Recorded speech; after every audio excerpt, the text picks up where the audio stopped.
Welcome to the CRE Syndicate Show, sponsored by iShare and Family Office Insights, where we'll discuss passive investing and syndicated real estate with industry leaders and special guests.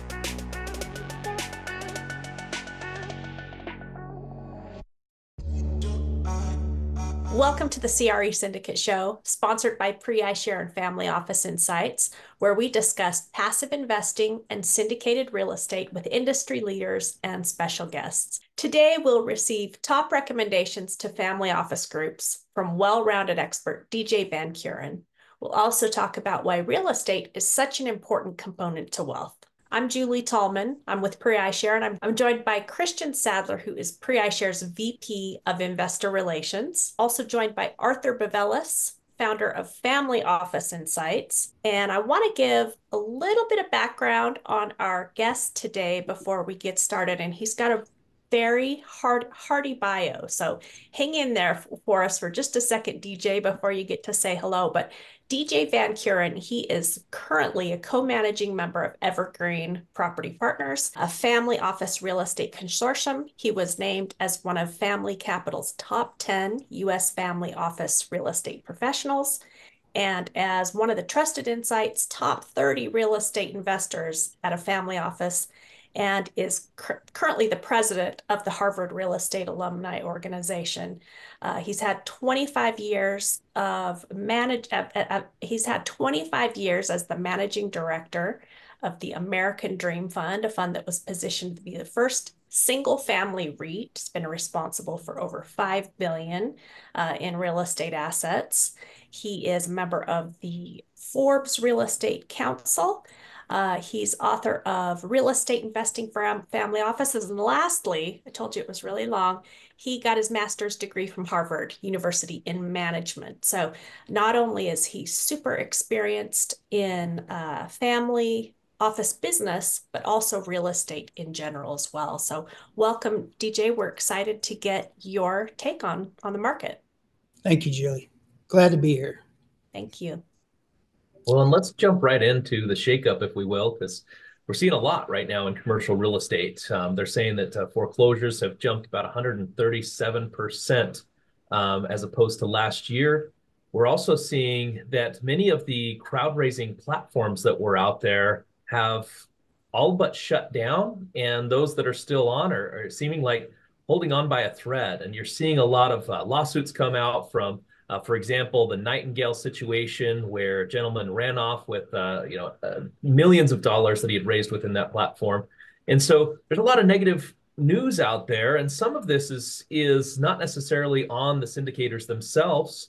And so many syndicators are getting essentially looked at in a bad light because they are working through the current constraints of the market. But DJ, I'm really excited that we have you here because you play in the realm of family office, and Arthur, you're an expert on this as well. How are family experts to stretch? Hang on, I dabble in it a little bit, but thank you. So I think you talk about this turmoil, and you can continue to go on. I mean, there's like $500 billion on the watch list from debt perspective. There's $200 trillion coming due here over the next 12 to 18 months. And the same thing in hospitality. There's about $28 billion of debt. And not surprised with the crowdfunding because everything's gone up, right? And so they've never really had to deal with this before. But, you call it turmoil, I call it opportunity. And back when we talk about family offices, back in the recession, families didn't invest and come back into the market until things were on the upswing. So they missed a lot of that opportunity to buy at great prices. Well, when COVID hit, they learned from that and they started wanting to build up dry powder. Now, that never happened like we thought, but they were ready to do it. And that's happening. That's what's happening right now with the families, is building up dry powder, waiting to see what happens and where the opportunities are. And they do have capital calls from sponsors that's come back to them and whatnot. But, there are the majority this time of families that are waiting to take advantage of the turmoil. Do you think, DJ, that the families that you speak of are primarily building dry powder that have experience in real estate investing? Or is there a segment also that you've seen trying to get into real estate at this low point, so to speak? You know, when you say experience in real estate, are you talking about a family that created their wealth in real estate? Yeah, let's just say that. Yeah. Okay, if you, I'll tell you this, there's 5 different classifications of families when it comes to real estate. You have the families that created their wealth, obviously, which is what you're talking about. Those families today, they are looking for opportunities. They're probably knee deep and could very well be knee deep like all other sponsors, right? That we're expecting to roll out, do a permanent financing at 4.25, and that's not happening now. And so now they have negative leverage. But they're the operators. So you sort of would classify them into the sponsors today based upon what's happening. The next level are the Michael Dells of the world, the Bloombergs. They're not going to put out any more than 20 million, but they have hired institutional people that are making those decisions. So they're getting a little bit more granular. The third area of family offices are families that are have their own properties. So they're building up their own real estate properties. They might have a property manager that helps overseas or an asset manager or whatnot. Now you start moving down the road where they're like, okay, let's start taking a look at some of these opportunities. And then you have the next one, number 4, which is the families that they don't have the ability to run those properties internally. So they look to joint venture with other sponsors and investing. They're going through a period right now where they are getting capital calls because they were wanting to go direct. In fact, with our study, continual over the 5 years, 70% wanted to go direct. And then the last ones is the families that have no idea and they don't have the resources to do the research. So they go into funds primarily. And so you're really looking at the families that have their own portfolio and the families that will invest with operators who are really building up that dry powder for the most part as a whole. And then the institutional guys are looking for deep discounts with the big families that they work for. And DJ, I know that we've been hearing about dry powder for at least 2 years now, from my perspective. And I feel like the wave did not come nearly as soon as many of those people were thinking. So now they have this capital that has not been working.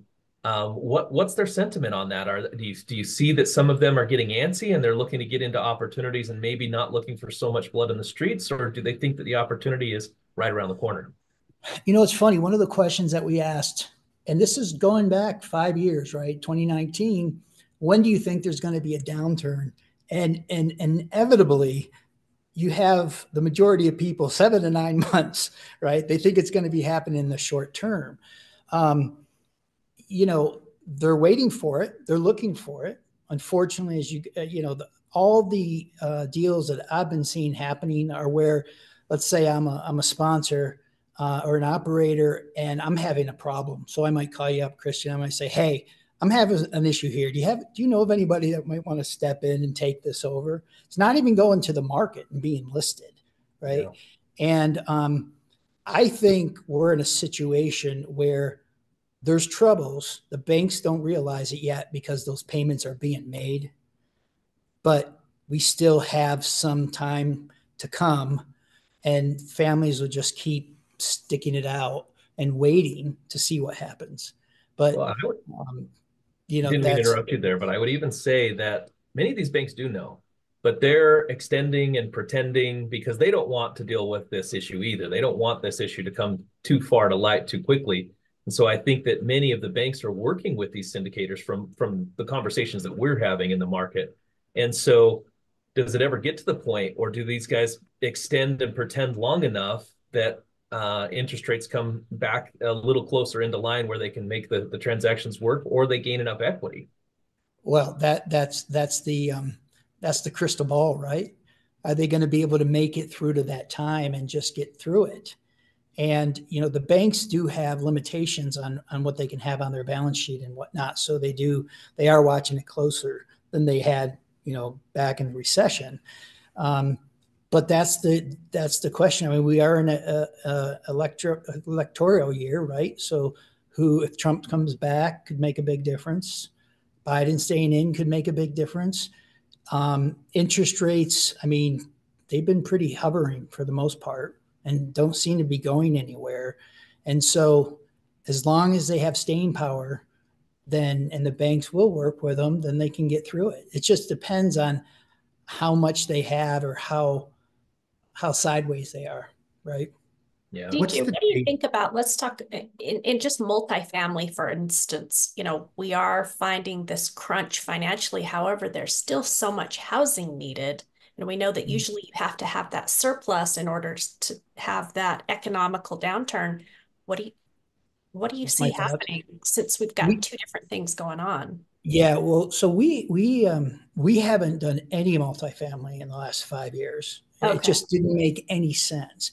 Now we're extremely bullish, and that's because what I had mentioned before is that you had people, and you look at pro formas, you look at what the returns they're projecting, and it's based upon interest only at 3.5%. Then they're going to refinance at 4.25% because they bought at a 5 cap and plan to sell at a 4 cap.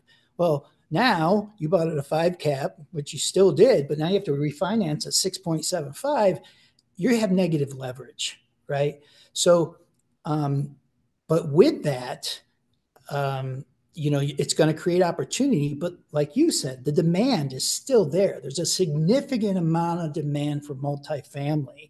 So if everything plays out, this is the time when the real money is made, because you're able to start buying great assets at a discount because of some distress that happens in an asset class, property type, where there's a huge demand going forward 5, 6, 7 years, right? That's sort of like the perfect storm that's coming together. But that demand is going to continue, and there won't be development either. So it's going to go to a point where you'll rotate or you'll switch on some of the people that own the properties today. Maybe Arthur comes in and buys it because they were having some trouble. Well, he's not building right now, so there's going to be a shortage in as well, which will drive the demand again. Do you see those properties coming to market? Right now, yeah, right now, as I said, it's been all word of mouth that I've seen. It's just people calling to say, who do you know, or not listing it, not putting it on the market. There was an article last summer in the Wall Street Journal about a guy had $500 million of properties in Texas, and he had to give back $350 million worth of that. And he was very well upside down. And so it goes back to what Christian said, which is, can they wait out the storm, basically? And I think we're getting to the point where over the next, couple quarters, we're going to really start seeing if it's starting to come to the surface or not, because I don't see change in interest rates. And at some point in time, if you can't pay the bills, you got to do capital calls, which is happening. But if you don't negotiate with the lender, so we still have to feel it out a little bit. But I think it's just slowly brewing. But as I said before, there's $500 billion on the watch list right now. And you have the feds that are now tightening the screws on these regional banks. And the regional banks, from what I read in a recent article, have 80% of this debt of commercial real estate. And so you're talking about, the same banks that have created so much unrest within many people's minds are the ones that are holding this debt. And so they have stricter guidelines to even be able to offer new debt. So I think that's where things start getting really dicey. Well, I can tell you a story. So we have a partner down in Houston for it's a workforce housing, and it's a combination of 400 square foot modular homes in a mobile home park environment, right? The demand is huge down in Texas, and they had some debt lined up from regional banks, just like you were saying. And then when everything started to happen, they went back to the market, and they went through 230 lenders, could not find one that made sense at all. So now they're going to be building with cash on these. And it's the regional banks that they had all these term sheets and everything else, just like you said. And so when they've, closed that up, that's causing a problem for sure. Is private credit active in this area? Because we see so many companies getting into the private credit business. Yeah, it is. I mean, and that's sort of like the last hurrah, right? It's like, okay, I don't want to give it back, so I'm going to take something at a 10, 11 interest rate. Yeah, Again, I usury. hope I can wait it out, right? Yeah. Maybe even 12 plus.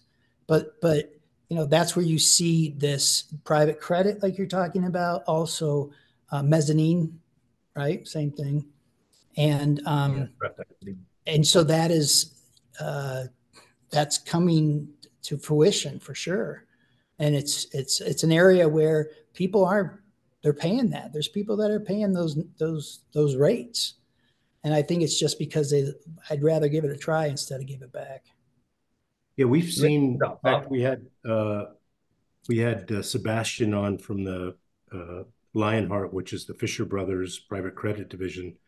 You may know them. We had him on the program, if you guys remember, a few weeks ago, and they're heavily into the mezzanine and have experienced, they've got a big pot of money and they're lending large checks, and so it's not for, the guy that needs $30 million for his multifamily housing. It's, significantly bigger checks, but they've experienced in a, reasonably long period of time, 24 months, and no defaults, and everybody's paying them back. So it's interesting to see that maybe private credit is working. So I set you up a little bit because I kind of knew the answer to the question. Yes and no. I'll tell you, the bank is never going to think you have. Let's say you lost your job, and you don't have money you have no income, and you can't find a job, but you had savings, so you're paying your mortgage. The bank has no idea as long as those payments are being made. Right. Yeah. And so they're doing all this business, but where's that money coming from, and how long can they hang on?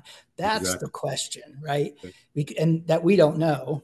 I mean, hopefully they know, but I think it goes back to the same thing we've been talking about, which is how long can I maintain this before I have to give it back and walk away? And I'll do anything I have to do that. Yeah. How much of this election year, delay, like the Democrats and the Republicans don't want disruption in the financial markets. They don't want a crisis. They don't want interest rates to go to the roof. They want the stock market to stay frothy. I'm not being partisan at all. I'm just saying they both want the stability coming into the election, right? Is the manipulation of that apparent to you, or is it free market? I think Trump doesn't want us. Well, he'll play it any way he wants to, but if it's not doing well, he's definitely going to play that card, right, and bring it back. He even said in the paper the other day that he wanted to see about being in control of the Fed, which is a whole nother conversation, because if that happens, then now that's just a whole nother story, right? But in the election year, they're going to do whatever they can to get reelected at the end of the day. But we're going to know in September. And what I was saying before is I don't think you're going to see a lot of change in the interest rates. I think they're going to pretty well hold tight. There's not much they can do in 6 months because there's a lag. What they do today, you're not going to see anything for 6, 9 months, right? At least, so yeah. They've done what they can. Is the way I see it. Yeah. DJ, with some of these family offices that you had mentioned, where they end up just going in and partnering with the syndicator essentially because they don't want to do the operations, are they finding opportunities right now in pref equity where they can step in and take a large chunk of the GP stake for injecting capital into deals that have enough equity? It depends on who the family is. I mean,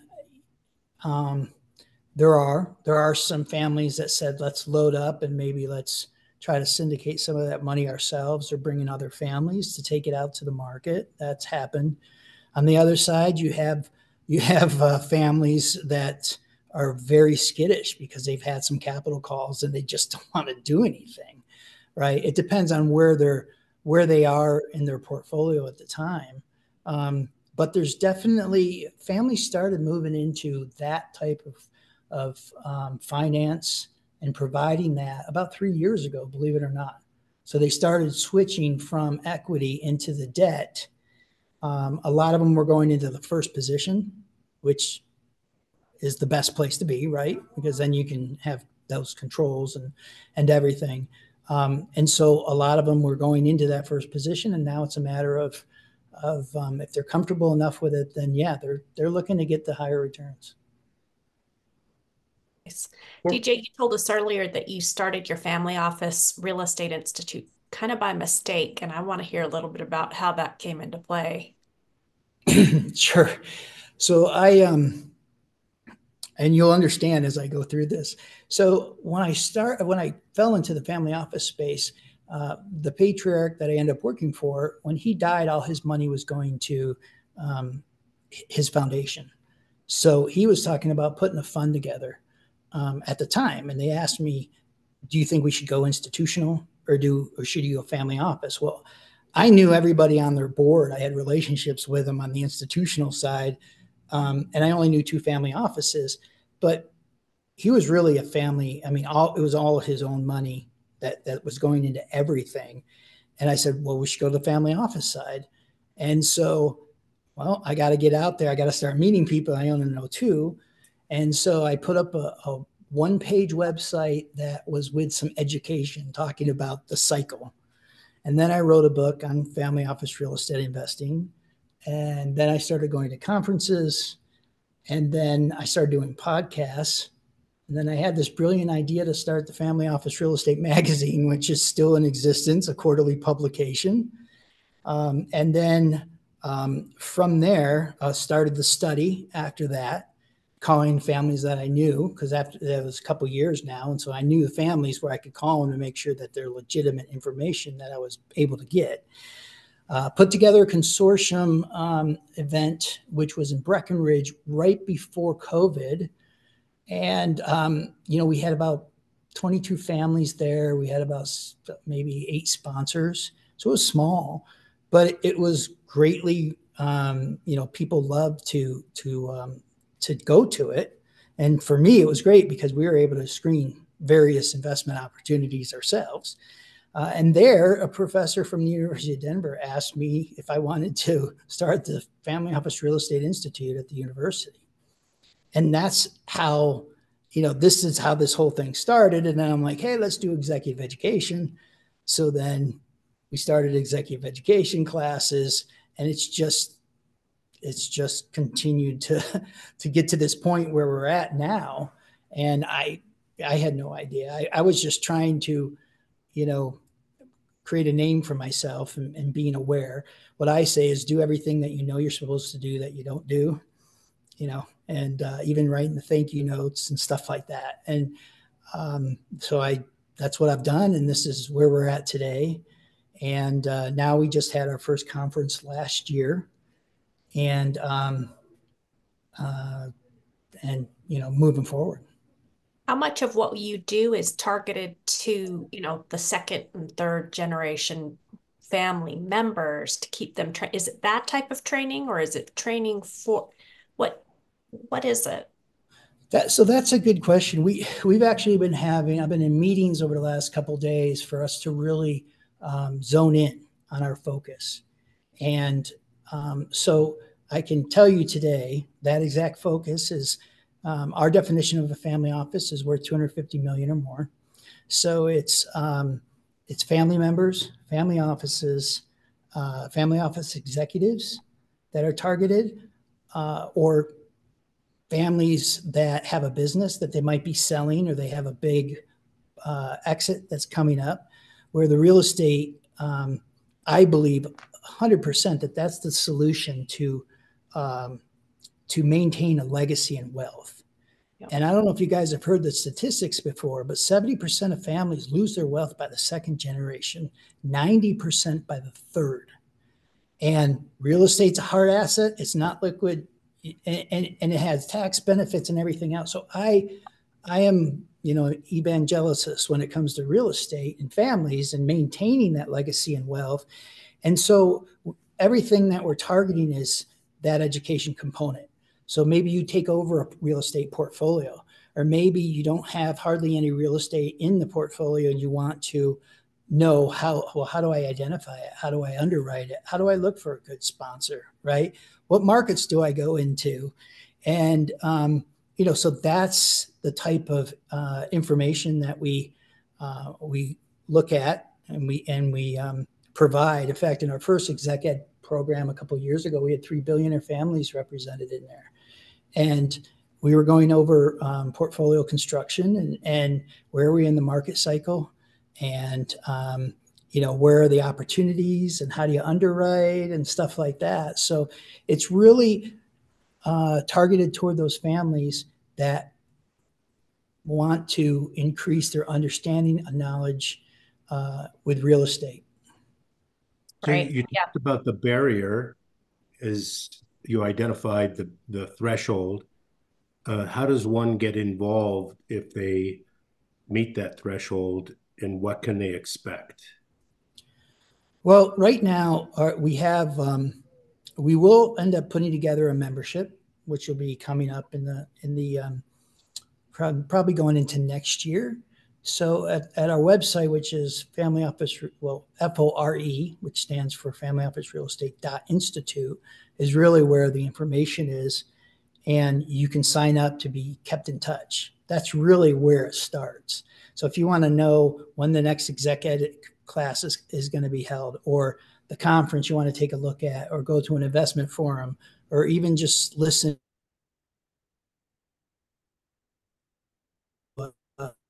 a podcast or read a white paper, things that, we are focused on going into the second part of the year is increasing the awareness of the Institute. And it's been pretty cool because we don't just talk about real estate, but we'll also talk about things like governance, and we'll talk about family councils and investment policy statements. And, we do that for two reasons. One is the sponsors are always looking let's just get the check, and they think it's going to be easy and they're just going to write a check.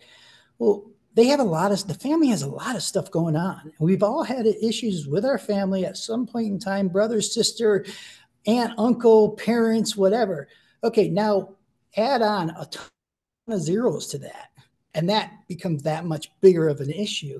So we include some of that information, and there's been some families that have actually put in governance in place, not from me, but people that are specialists, which they've set their families up for multiple generations. It's been pretty cool, and that's a side part that I never realized that could really come out of it, but it's been great, but it's there's a lot of nuances with families. And there's a saying that, you met one family office, you've met one family office, and that's pretty true. Pretty true. Yeah. Well, we'll make sure. Find yourself. Oh, sorry. Go ahead, Arthur. No, I wouldn't even think about it. Julie, go ahead. You're so polite. Thank you. Do you find, is there something you constantly find yourself telling family offices about real estate and wondering, why don't people know this? Or, are there things that, what are the missing blocks that you're constantly having to instruct on? Due diligence, underwriting is probably number one. And, I've been sent information to look at, and they sent me the deck. And that was it. And I'm like, okay, I need to see the PPM. I need to see the Excel, the financial model. What are the assumptions, all this stuff. However, first, it doesn't matter how good the deal is if the sponsor can't implement. And so you really need to start with the sponsor, right? And so that's the number one thing. But when you think about it, and I made the same mistake too, when I started in the space, I'm like, okay, well, I'm just going to go straight to it and talk very high, very sophisticated and everything else about all these details with the family. They're worth hundreds of millions of dollars, billions of dollars. They're smart, they're intelligent, they're successful, all this, they know this stuff. The reality is they spent They what? didn't know. Oh. The truth is they spent the last 40 years in chemicals or tires. And so if you ask them about that, they are going to whip it off for you right away. But they don't understand private equity, real estate, hedge funds, venture capital. And if you think about it, people spend their whole life not just in venture capital, but middle market venture capital, and not just middle market, but healthcare, right? And that's their whole career. So there's an assumption that they understand a lot more than what they really do. And that's the biggest discrepancy, but it comes back to making a good decision on what to look for. But they usually will go with 4 to 6, maybe sponsors, and they'll start small and then they'll get a bigger check. But when you're in and when you have that relationship, they're not going anywhere. And they'll tell other families as well. That's Well, right. I'm glad you led with the sponsor first. This is something that we really advocate for, and anybody that wants to be featured on our platform has to go through our sponsor approval process. So at least we have that minimum check. Are we dealing with a good player? And unfortunately, all too often, investments, and especially in real estate, are looked at as just, the numbers and the asset, and everything is the people, right? Yeah, it's and I, Julie, you brought up multifamily before. Look, if you haven't made money since 2012, you shouldn't even be living in an apartment, let alone own one, because everything's gone up and you've made money. Now's the time of, okay, how are you doing? I mean, one of the questions that I'll ask is, were you around the recession? And if they were, I'll ask them, well, how many properties did you get back? Because I wanted to know what they did. If they said none, okay, that's great. If they say they did, okay, fine. What did you learn from that? And what are you going to do different this time? Or how are you running the business different, right? And I think those questions are relevant today, is that how are you handling your portfolio today after interest rates have gone up? Have you had to do capital calls? Have you not? What have you done with the leverage and all the, so there's a lot of things that hopefully they'll learn from that'll make them better operators, sponsors, which will then help the investments. But yeah, you really have to dig in. Yeah, one of the things that I want to make sure we communicate to the Family Office Insights community is what you are talking about with the Institute. And it's for 2 reasons. One, we don't do in Family Office Insights that sort of thing at all. We've never professed we did. And, we're very narrowly focused on deal flow. But the reason why I want to make sure people are aware of it in the context as how you describe it is because we get calls about it all the time. And I think it's partly the function of our name, Family Office Insights. Well, we're not giving family governance insights, how to keep your kids off of drugs, how to do, family meetings. We're not doing that. But we get calls about it regularly. And so it's been a strategic choice for us not to do that. And it's also something we don't have the bandwidth to do. And I'm not sure we do well at it at all. So I'm super happy to hear that you're doing that. And I think the community of Family Office Insights, which is mostly focused on investing things, we're not broker dealers and we don't participate in that. We just bring deal flow to the table. But I think they'd appreciate hearing about that. So I'm super glad that we get the talk.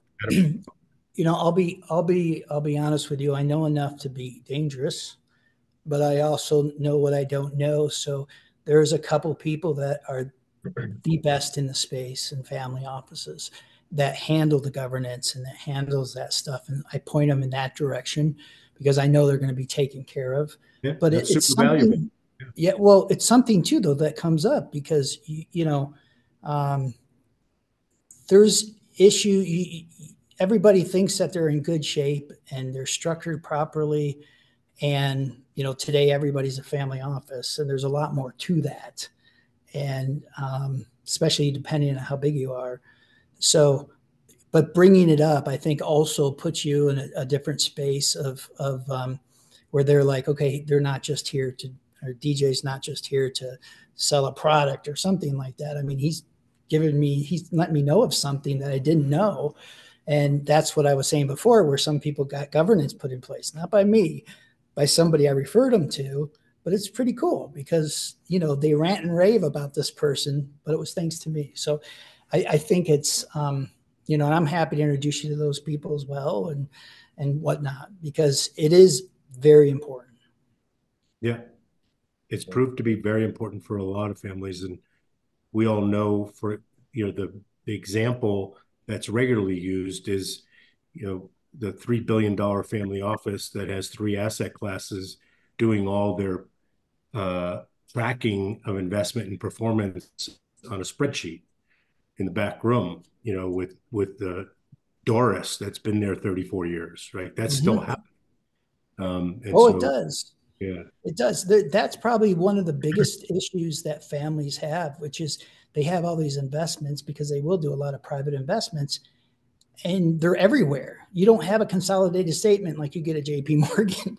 You've got this here, that here, this here. So there are firms that have come to the forefront to say, hey, we can help you with all of that. Talking to my friend Tom Handler, who's one of the top family office attorneys and a good friend, just earlier today, and he was talking about one of his families that had 127 LLCs. Entities, yeah. Yeah. That's a lot. We've seen a lot of that. Yeah. Can't imagine being first generation and I'm passionate about something and I have the knowledge and I've built success, and then I pass that on to second generation who might not be as savvy or as excited about it and go, and here's your Excel spreadsheet. Like, that's kind of terrifying. So I'm glad you're instilling. And Doris is dead. Yeah. What happens if, right? Yeah, I'll tell you a funny story. I'm down in West Palm Beach. This is years ago. And I was eating lunch. I got there late or something. And then this girl comes in and she's got her exercise outfit on, right? And she's younger, probably some mid-20s or whatnot. And I said, so what are you doing here? And she goes, well, family has a lot of money and I think it's about time I start to understand, you know, what's going on. And she's a Pilates instructor, which is fine. But, you know, a lot of kids don't even want to deal with any of that, right? Or maybe they haven't been introduced to it from the family. And you give them that spreadsheet and it's like, you know, it's foreign language. They're not going to know what all that stuff is. And so, yeah, I mean, but it happens more than you think. Well, this is one of the reasons I really advocate for passive investing, private market passive investing. Is for a long time, even for myself, I had this idea that I wanted to leave a legacy. And so I thought about all the properties that I wanted to own. And then I watched enough of my peers, even though they were much older than me, I considered them peers because we were, you know, doing business together, and they passed it on to the next generation. The next generation wanted nothing to do with that real estate, and they were selling it at a discount, or they were letting it go into disrepair. And so I think that you have to really consider that. I read a really good book recently. I think it's called Entrusted. So good book around this whole concept of figuring out who in the family is suited enough to take on these investments. And if they're not, should you just be passive so that you can leave something that they can pursue their own passions with the wealth that's transferred? It's not just the knowledge, and do they want to do it, right? Do they even want to deal with it and understand it? And of course, they're going to have their different ideas. There's definitely a difference between the younger gen, fourth gens that are in their 20s, 30s, and how they view things than the patriarchs that are in their 70s. I mean, there's a significant difference. And so back to what you're saying, I'm going to sell that so I can invest in this over here. And then I'm going to make $1 billion myself anyway, because I'm going to put it all into this tech company that's a startup, right? And that happens all the time. But passive investing, like you said, it's no different than when you are invested in a mutual fund. You're relying on that manager to help make good decisions for you. And there's a lot more to it than especially in real estate. I mean, that's probably one of my biggest things is that when people don't really understand, they don't want to pay fees, but yet they don't understand really what that company's dealing with. They could have a zoning issue, or they rip down a wall and now the whole thing has a big problem, or they're waiting for the city on something. I mean, there's a lot of stuff that deals with it. And it's much better to get checks in the mail than it is to, deal with that for sure. Yeah. Yeah. Yeah. Yeah. And the secondary market with what you're saying is actually, it's great because liquidity is an issue. Obviously with real estate, it's a hard asset. That's a benefit, right? But there are times you do want that secondary component. And if it's not available, especially with private real estate, what do you do? Do you see much of that now? Of what? Looking for liquidity? Yes. I do. I see some of it. I do see some of that from various families, but the good thing about families is that it's patient capital. So typically they'll take a longer view and they'll be like, I can wait it out. I don't have to sell. I don't have to go in. And so it just depends. But then again, the patriarch could die and I've got to get out of this thing. So it just depends where they are in that, in that time being, what they're dealing with. Right. And if there's nowhere to go and you're stuck with your shares, you have a problem. That's why if you have a secondary option, it makes a lot of sense. Yeah, we believe that it's a service that's widely needed. I'm curious about your study. What is maybe an insight that you didn't expect to figure out when you started that study that really sticks on your mind? The number one thing, and it's been 5 years in a row, families, very wealthy, care about taxes. I think everybody would agree. I think families would agree on that too. Yet 80%, and it's between 79, 81%, 80% 5 years in a row didn't do a 1031 exchange. It's one of the best tax vehicles available, and it's not being utilized. That's the number one thing, I would say. And then, the next thing is, would be opportunity zones. I mean, a very small portion of families invest into opportunity zones. There are reasons for that, but those are probably two of the biggest things that are tax related that real estate has. And then you get into education is another one that's pretty continual and always wanting to go direct. There was a trend, DJ, starting 10 years ago, let's just say, where direct was what everybody was talking about because of the fee structures. And it's just my experience, and I'm wondering what yours was, is that people would talk about going direct, get to the 11th hour, chicken out because they really realized that they didn't know what was what they were in for to manage something direct, especially if they hadn't been, for example, in the real estate business or some other type of business that they felt they didn't want to pay fees on for private equity or otherwise. And then they chickened out because they came to the realization that there was a lot more to it and that the 2 and 20 really was a bargain. And I'm not saying that across the board, but did you see that sort of undulation in that trend over the last 10 years? It's, as I said, 70% of families have wanted to go directly into the deals. Would complain about funds because of their fees, just like you had mentioned. But the average allocation pretty consistently has been around 25% of a family's portfolio into real estate. And that's where they've really seen their returns. And of course, their friends are seeing the returns because everything's been going up. Right. So, but with that being said, and a friend of mine brought this up maybe 8 years ago, he's like, look, when there's a downturn, they're going to realize it's not that easy. And they're going to come to the realization that maybe we should put it into a diversified portfolio. And I think that's where we're at right now.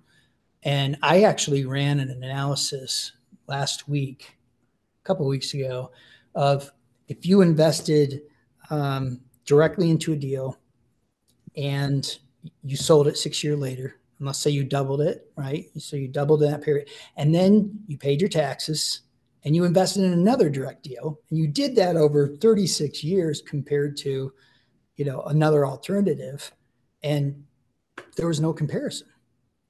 There was just no comparison from that.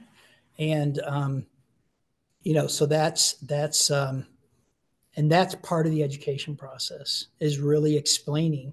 In fact, one of the things that would probably be fun to do at one of the executive education classes is to say, okay, you're a property owner, and you give them a case study, and they have to start dealing with all of the stuff like, this just happened.